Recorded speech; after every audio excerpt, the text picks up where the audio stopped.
grade, second grade, Unit 1, Lesson 3, Thursday, 8/23. This is your last lesson, or last core lesson in your first week of school. Your Friday will be cum review and response to exit ticket data. So an error analysis on your exit ticket data. So if you find there's a major gap, then you're gonna close it. If you do not find a gap, this is a second at bat at kids getting really good at this skill. We've found that measurement becomes very challenging when it comes to comparison later on. So if you notice that there's no major gaps, we could actually move and try and start to do some comparative work. Going after 2.md.1, which is the exact same as the last 2 days. And we are building an SMP7, which is look for, make use of structure. So this is our new thing. We're gonna measure the length using 1 unit by using mark and move. So all of these guys, I only get 1. All right. What is new or hard? I bet you can guess. You have to be precise and accurate, moving just one little itty bitty cube across and marking and moving, mark and move, mark and move, mark and move, mark and measure. Great, same key point for centimeters, but the new one is we can measure to the nearest centimeter by using mark and move. And the space between the marks represents the length of the unit. This is a huge, huge thing, and this is gonna be the misconception, if anything.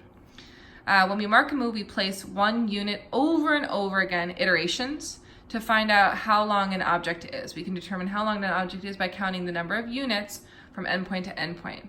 So that unit is the space between the marks.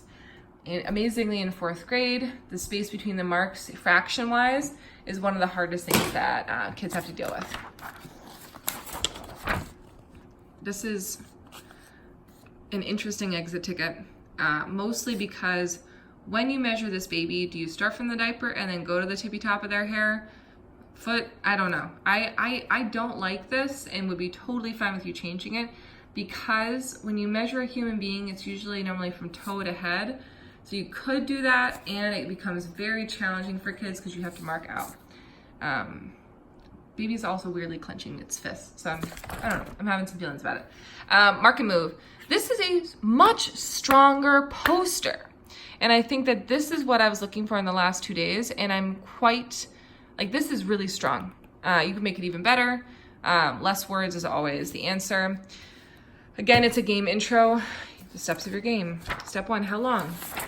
Step 2, record. And you do that again and again, but consolidate the learning. How can we determine the length of an object by using mark and move? Identify the endpoints.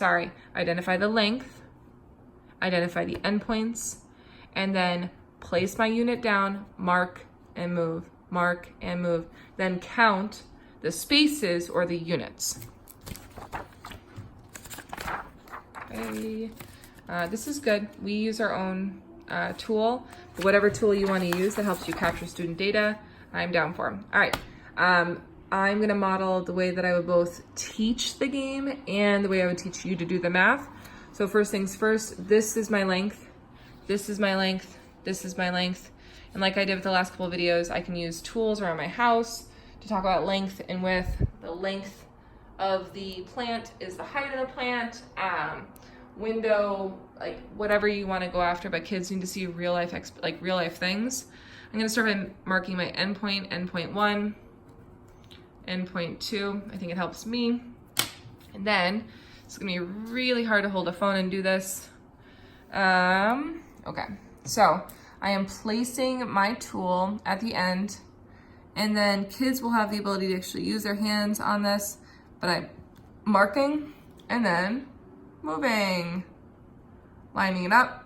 And this is, again, where they go after that no gaps or overlaps, because kids could do this. Can't see the line, that's not right. See white space, that's not right. Mark it. And move it. I think mine are a little too big because I can't use the cube as like a actual benchmark right now for me. And I'm going to continue that all the way down until I can say the sneaker is blank centimeters long. But this is the correct. You can notice that this one is even bigger than that one. But you want kids at the end.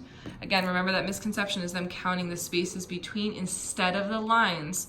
And so if you want kids to understand, it's I'm measuring the length of an object by counting each cube or each iteration of the cube as a unit.